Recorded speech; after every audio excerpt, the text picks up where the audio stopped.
धन्यवाद देतो की ठाणे पालघर विधान परिषदेतल्या मतदारांनी ही निवडणूक म्हणजे बिनविरोध केली।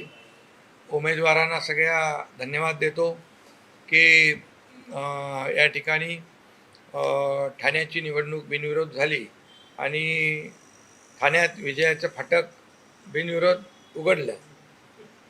बरोबर ना? निवडणूक झाली असती तरी सुद्धा बहुमत आमच्याकडे होतं, परंतु ठाण्याची एक संस्कृती आहे। यापूर्वी देखील वसंत डावखरे साहेबांना त्या काळात बिनविरोध निवडून देण्याचं काम आम्ही केलं होतं आणि ठाणे पालघर विधान परिषद आणि यवतमाळ विधान परिषद दुष्यंत चतुर्वेदी हे देखील बिनविरोध आलेले आहेत।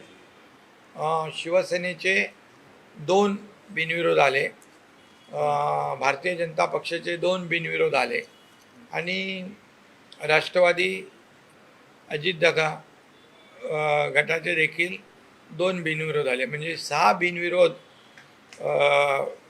या ठिकाणी उमेदवार झालेले आहेत। ही पुढील विजयाची नांदी आहे।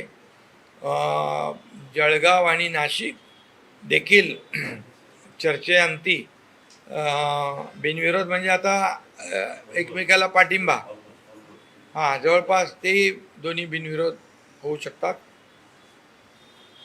आणि मी अगोदर पण सांगितलं होतं, ज्या दिवशी फॉर्म भरला त्या दिवशी की 17च्या 17 जागा महायुती जिंकेल असा विश्वास मी व्यक्त केला होता। कारण महाविकास आघाडीमध्ये जी काही बिघाडी पाहिलेली आपण, म्हणजे त्यांचे कोणात पायपोस नाही आणि या निवडणुकीत देखील मोठ्या प्रमाणावर त्यांच्यामध्ये गटबाजी मतभेद सगळे समोर आले आणि उमेदवारांनी देखील त्यांच्या अनेक ठिकाणी माघार घेतली। यावरून महाविकास आघाडी कशी काय परिस्थिती झालेली आहे महाराष्ट्रामध्ये, ही तर लोकसभेत देखील आपण पाहिलं, विधानसभेत पाहिलं, झालेल्या स्थानिक स्वराज्य संस्थांमध्ये देखील आपण पाहिलं आणि ह्या विधान परिषदेमध्ये देखील आपण पाहतोय। त्यामुळे महाराष्ट्रामध्ये महायुती मजबूतीने यशस्वी वाटचाल करते आहे। कारण महायुती जेव्हा 2022ला महायुतीचं सरकार आलं तेव्हापासून या राज्यामध्ये विकासाची पायाभरणी, विकासाची घोडदौड, डबल इंजिन सरकार, केंद्रात आपले लोकप्रिय आणि यशस्वी प्रधानमंत्री नरेंद्र मोदीजी हे सातत्याने महाराष्ट्राला पाठबळ देण्याचं काम करतात। मी मुख्यमंत्री असताना 2.5 वर्षामध्ये जे काही काम केलं, विकास प्रकल्प केले, विकासाच्या योजना केल्या, अनेक योजना केल्या, त्याचं फळ झालेल्या विधानसभेच्या निवडणुकीमध्ये मिळालं। आता मुख्यमंत्री देवेंद्रजी पुढची वाटचाल करतायत, आम्ही टीम म्हणून काम करतोय। शेतकऱ्यांच्या कर्जमाफीचा देखील आम्ही निर्णय घेतला आहे आणि त्यामुळे या राज्यामध्ये एक विकासाचं राजकारण आपण पाहतोय आणि विकास प्रकल्पांना वेग देण्याचं काम, गती देण्याचं काम महायुती करते आहे। या उलट महाविकास आघाडीचं सरकार जेव्हा होतं त्यावेळेस विकासाला ब्रेक लावण्याचं काम केलं, स्थगिती देण्याचं काम केलं। ते एक प्रकारचं स्थगिती सरकार होतं, आमचं प्रगती सरकार आहे आणि त्यांचा पाय ब्रेकवर होता, आमचा पाय ॲक्सिलेटरवर आहे आणि त्यामुळे आमची विकासाची गाडी मोठ्या वेगाने पुढे जाते आणि त्यामुळेच लोक विश्वास दाखवत आहेत की महायुतीचे उमेदवार विजयी झाले तर त्या मतदारसंघामध्ये कामं होतील आणि विकास होईल. पण नाशिकची जागा जी आहे ती जागा शेवटपर्यंत बिनविरोध करण्याचा प्रयत्न सुरू होते. गोकुळ गीते यांनी शेवटपर्यंत माघार घेतली नाही. उदय सामंत आणि गिरीश महाजन यांची बैठक सुरू आहे. गोकुळ गीते यांना पाठिंबा देण्याची प्रयत्न सुरू आहे. होईल ना, म्हणून मी सांगितलं नाशिक आणि जळगाव हे दोन्ही जे काही विधान परिषदेचे मतदारसंघ आहेत त्या ठिकाणी देखील चर्चा सुरू आहे आणि त्यात देखील पॉझिटिव्ह चर्चा आहे. नाशिकच्या जागेवर जर माघार घेतली तरच जळगावच्या जागेवरती माघार घेतली असं गणित झालं. असं गणित तुम्ही लावताय, त्यामुळे तुमचे प्रश्न आहेत आणि तुमचे उत्तरं आहेत.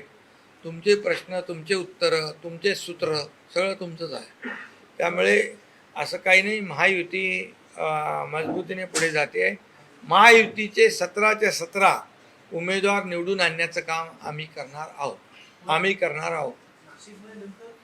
आता परवा बघा किती रायगडला देखील आमचे महेंद्र दळवी, थोरवे, भारत गोगावले यांनी पाठिंबा दिला. काल मी पुण्यामध्ये देखील आमचा कॅन्डिडेट होता, आपल्या सुनेत्रा वहिनींनी मला फोन केला होता, तोही उमेदवार मागे घेतला. त्यामुळे अनेक ठिकाणी भाजपच्या समोर देखील शिवसेनेचे अनेक कार्यकर्ते पदाधिकारी उभे होते. त्यांना आम्ही सगळ्यांना जसं संभाजीनगरमध्ये इतरही ठिकाणी ज्या ठिकाणी शिवसेनेचे उमेदवार उभे होते त्यांना माघार घ्यायला लावली. त्यांनी माघार घेतली.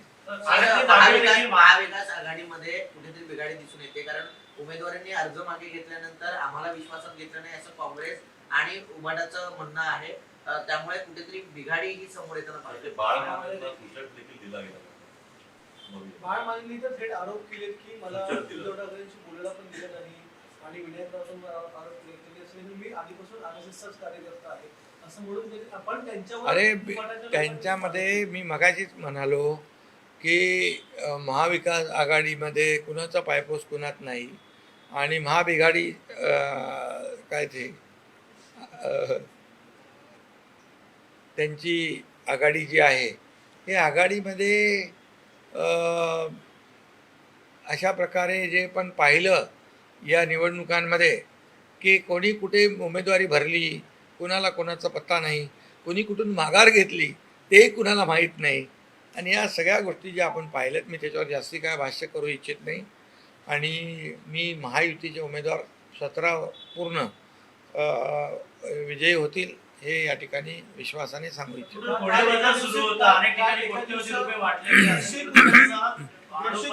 खर्च आले असा आरोप केला जातोय बिनविरोध होण्यासाठी. जर संख्याबळ आहे तर मग बिनविरोध एवढे पैसे का खर्च करतात असं देखील विचारलं जातं उभाटाला. खरं म्हणजे हे काय पैसे मोजायला होते का तिकडे? मी एवढंच सांगतो, ज्या उमेदवारांनी माघार घेतली त्यांनी पाहिलं आपल्याकडे मतं किती आहेत आणि मग मतं किती आहेत आणि महायुतीकडे मतं किती आहेत, हे कितीतरी मोठा फरक महायुती आणि महाविकास आघाडीमध्ये असल्यामुळे ते उमेदवार सुज्ञ आहेत, समजदार आहेत आणि त्यांना माहीत आहे की आम्ही निवडून येऊ शकत नाही. उलट जर निवडून येणाऱ्या उमेदवाराला मदत केली तर आमच्या भागामध्ये कामं होतील. धन्यवाद. थँक्यू. रवींद्र फाटक यांच्या पत्नी देखील ठाणे महापालिकेच्या निवडणुकीत बिनविरोध आल्या आणि आता हे देखील बिनविरोध आलेले आहेत. त्यामुळे ठाण्यामध्ये फाटक बिनविरोधाचं फाटक आहे ना ते, विजयाचं फाटक. म्हणजे त्यांच्या पत्नी देखील महापालिकेच्या निवडणुकीमध्ये बिनविरोध झाल्या, तेही झाल्या. म्हणजे हे एक योगायोग आहे. तर मान्सून अगदी तोंडावर आलेला आहे. अगदी 2 दिवसात मान्सून पोहोचेल असं सांगितलं, गोव्यापर्यंत पोहोचलाय. मुंबई असेल, मुंबईतले नगरसेवक किंवा मुंबईतली एकूण तयारी मान्सूनची आज देखील आढावा बैठक होती. ठाण्यामधली तयारी, ठाण्यामध्ये देखील अनेक वेळा दरडी कोसळतात किंवा अनेक घटना होतात. तर प्रशासनाला काय? प्रशासन पूर्णपणे अलर्ट आहे. दरवर्षीप्रमाणे त्यांचं नियोजन योग्यपणे चोख ठेवलेलं आहे. त्यांनी येणाऱ्या प्रत्येक संकटाला सामोरं जाण्याची पूर्ण तयारी आहे. सर्व यंत्रणा सज्ज आहे आणि कुठलेही संकट येऊ नये, आलं तर त्याचा मुकाबला करण्यासाठी आमच्या प्रशासन यंत्रणा पूर्णपणे तयार आहेत. कुठेही जीवित आणि मालमत्तेची हानी होऊ नये यासाठी पूर्णपणे खबरदारी प्रशासनाने घेतलेली आहे. MIDC क्लस्टरबाबत बैठक झाली. बैठकीत झाला. क्लस्टरच्या बाबतीमध्ये आज बैठक झाली. क्लस्टर हे जे योजना जी आहे देशातली पहिली योजना आहे आणि समूह विकास जो आहे त्यामुळे लोकांचं जीवनमान जे आहे हे बदलण्यासाठी हा क्लस्टर प्रकल्प आपण आणला. ठाण्यामध्ये ठाणे महापालिका आणि सिडको मिळून क्लस्टर राबवते. उंच इमारती ज्या आहेत त्या 25-30 मजल्याच्या इमारती उभ्या राहत आहेत आणि अशाच प्रकारे मुंबईमध्ये देखील क्लस्टरचं काम रमाबाई आंबेडकर नगरमध्ये आणि कामराज नगरमध्ये सुरू आहे 17,000 घरांचं. आणि त्यामुळे क्लस्टर योजना ही अतिशय गेम चेंजर योजना आहे. ह्या क्लस्टर योजनेमध्ये अतिशय नियोजनबद्ध विकास आणि सगळ्या ॲम्युनिटीज म्हणजे मुलांना गार्डन असेल, ग्राउंड असेल, हॉस्पिटल असेल, शाळा असतील, या सगळ्या ॲम्युनिटी ज्या आहेत आणि मोठे रस्ते असतील रुंद, हे सगळे क्लस्टरमध्ये आहेत. आणि त्या क्लस्टरच्याबद्दल मी आढावा आज बैठक घेतली. त्यामध्ये ज्या ज्या काही अडचणी होत्या त्या दूर करण्याच्या सूचना दिलेल्या आहेत. महापालिका निवडणुकांनंतर एकनाथ शिंदे भाकरी फिरवणार आणि मंत्र्यांचं रिपोर्ट कार्ड बनवलेलं होतं असं सगळ्या बातम्या होत्या. आणि आपण कसं काम देखील करू शकतो. मंत्र्यांना जबाबदारी दिलेली आहे. मंत्र्यांच्या कामाचा लेखाजोखा मी घेत असतो. आता परत या येणाऱ्या कॅबिनेटच्या दिवशी देखील आमची चर्चा होणार आहे आणि प्रत्येक मंत्र्याने काम केलं पाहिजे, त्याच्या मतदारसंघात केलं पाहिजे, त्याबरोबर त्याच्या खात्याला न्याय दिला, विभागाला न्याय दिला पाहिजे. आणि आता जे काही SIRचं काम आहे त्यावर देखील काही जिल्हे मंत्र्यांना दिलेले आहेत. त्यामुळे मंत्र्यांनी दिलेली जबाबदारी चोख बजावणं हे त्यांचं काम आहे. सर, शेतकरी कर्जमाफी संदर्भात काहीतरी माहिती दिली होती. मुख्यमंत्री फडणवीस आणि आम्ही शेतकरी कर्जमाफी संदर्भात काहीतरी सांगत होतो. नेमकं काय शेतकऱ्यांची कर्जमाफी करणार म्हणून आम्ही निवडणूक पूर्वी म्हणजे निवडणुकीमध्ये वचननाम्यामध्ये आम्ही ते दिलं होतं. त्याप्रमाणे मुख्यमंत्र्यांनी या राज्याचा अर्थसंकल्प सादर करताना 30 जूनपर्यंत कर्जमाफी आम्ही करणार हा निर्णय घेतला. त्याची प्रक्रिया सुरू झालेली आहे आणि त्याची कर्जमाफी देखील आम्ही बोलल्याप्रमाणे होणार आहे. दळवी यांनी एक स्टेटस ठेवलेला आहे. इस प्रकार से देखते हैं इस चुनाव 2 जगहों पे 3 विरोध शिवसेना के जीत के आ चुके हैं. विधान परिषद चुनाव में महाराष्ट्र में एक ठाणे पालघर, रविंद्र फाटक और यवतमाल में दुष्यंत चतुर्वेदी, ये 2 शिवसेना के उम्मीदवार निर्विरोध चुनकर आए हैं. मैं इसलिए जो हमारे जो लोकल बॉडी के जो सदस्य हैं उनको धन्यवाद देता हूँ. और जो कैंडिडेट जो है जो खड़े थे कैंडिडेट जो है उन्होंने भी अपनी उम्मीदवारी वापस ले ली, उनको भी धन्यवाद देता हूँ. क्योंकि उन्होंने ये ठाणे में कल्चर है, ठाणे में एक संस्कृति है. पहले भी वसंत डावकरे साहब जी को हमने निर्विरोध चुनकर भेजा था. इस बार भी मैं सभी उम्मीदवार जिन्होंने उम्मीदवार वापसी ली है उनको धन्यवाद देता हूँ.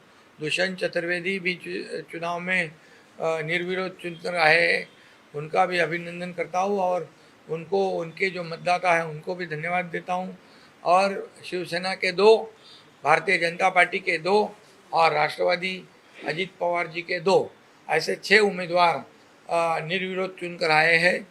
और ये आगे ये एक तरह कहेंगे तो 17 जो सीटें हैं टोटल वो पूरी की पूरी महायुति की जीतेगी. ये एक क्या कहते हैं उनको शुरुआत है. और नासिक और जलगांव के बारे में भी चर्चा शुरू है, वो पॉजिटिव है. वहाँ भी निर्विरोध दोनों जगह पे चुनाव होंगे ऐसा विश्वास है. और मैं सभी लोगों को ये विधान परिषद चुनाव के लिए जिन्होंने सहयोग किया उन सभी को धन्यवाद देता हूँ. पंतप्रधान रहने वाले पहले PM है. 10 जून को रिकॉर्ड ब्रेक हुआ है. हमारे देश के लोकप्रिय और यशस्वी प्रधानमंत्री नरेंद्र मोदी जी गत 12 सालों से जो काम कर रहे विकास का, इस देश को आगे बढ़ाने का काम कर रहे, देश को प्रगति पथ पर ले जाने का काम कर रहे, देश की अर्थव्यवस्था को मजबूत करने का काम कर रहे। जैसे कई देशों की अर्थव्यवस्था बहुत ही गंभीर परिस्थिति में है, डगमगा गई है, चरमरा गई है, लेकिन ऐसी परिस्थिति में हमारे भारत की अर्थव्यवस्था को मजबूत करना, मजबूत बनाए रखना, आत्मनिर्भर भारत करना, ये जो है, ये संकल्प जो है, ये सिद्धि तक लेके जाने का काम आदरणीय प्रधानमंत्री नरेंद्र मोदी जी ने किया है। 2014 साल के पहले का देखो भारत और 2014 के बाद का देखो, आज भारत बहुत ही सभी क्षेत्रों में विकास को आगे बढ़ा रहा है, देश आगे बढ़ रहा है। और इसलिए मैं यशस्वी प्रधानमंत्री नरेंद्र मोदी जी का अभिनंदन करता हूँ, उनको बहुत बहुत शुभकामनाएं देता हूँ, क्योंकि अभी तक इतना बड़ा विकास, इतने सभी क्षेत्रों में, सभी राज्यों में विकास करना, गरीबों के उत्थान के लिए कार्य करना, एक जो है गरीबी से लोगों को 32 करोड़ लोगों को गरीबी से ऊपर लाना और माता बहनों को आत्मनिर्भर बनाना, ये सब जो है, ये अगर कहने को जाऊँ तो समय पूरा नहीं होगा। इतनी योजनाएं मोदी जी, किसानों के लिए उन्होंने योजनाएं बनाई है। तो इसलिए सभी क्षेत्रों में बहुत ही बड़े तरीके से जो डेवलपमेंट हो रही है, इसके लिए मैं धन्यवाद देता हूँ। और विकसित भारत 2047 का जो संकल्प है, इसको आगे बढ़ाना, $5 ट्रिलियन इकोनॉमी का गोल अचीव करना, ये सब जो है, ये मोदी जी की जो यशस्विता की ये रणनीति है।